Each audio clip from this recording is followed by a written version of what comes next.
Hello दोस्तों, नमस्कार। ममता मिश्रा के यूट्यूब चैनल पे सभी भाई, सभी बहनों, सभी दोस्तों, सभी मित्रों को दिल से नमस्कार है। आइए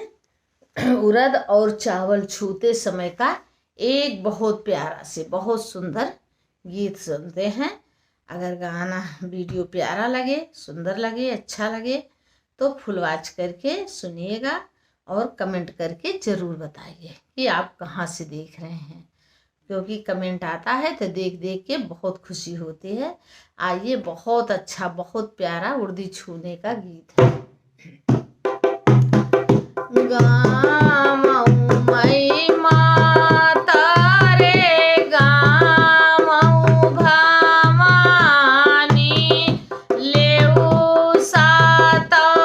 बहिनी कैना तोहरी सारण मैया मैं जागी रोप्यो मोरी जागी पुराना होए तोहरी सारण शीतला मैं जागी रोप्यो मोरी जागी पुराना होए तोहरी सारण काली मैं जागी रोप्यो मोरी जागी पुराई होए गलिया की गलिया माँ फिराई भवानी, खोरिया खोरिया जो हाई बाट गलिया की गलिया घूमे सातो बहिनी, खोरिया खोरिया जो हाई बाट बाट कौने राम के घर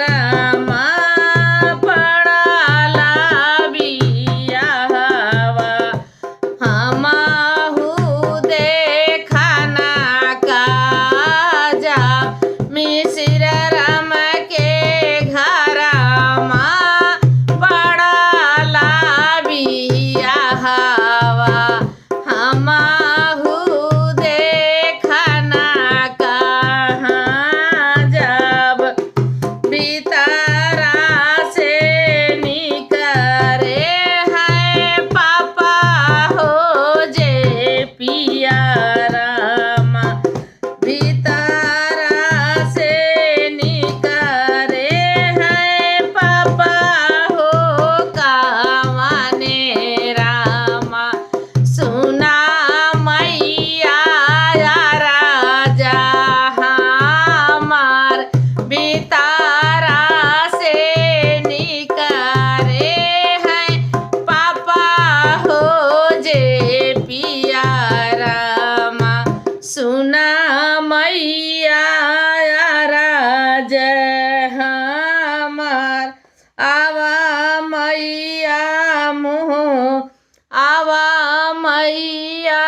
मोरी पलंगा चाढ़ी बैठा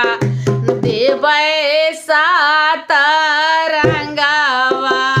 बिछाए, आवा सातो बहिनी पलंगा चाढ़ी बैठा देबै सात रंगवा बिछाए, आवा मोरी मैया पलंगा चाढ़ी बैठा देबै सात रंगवा बिछाए, गुड़ाऊ घिवा कई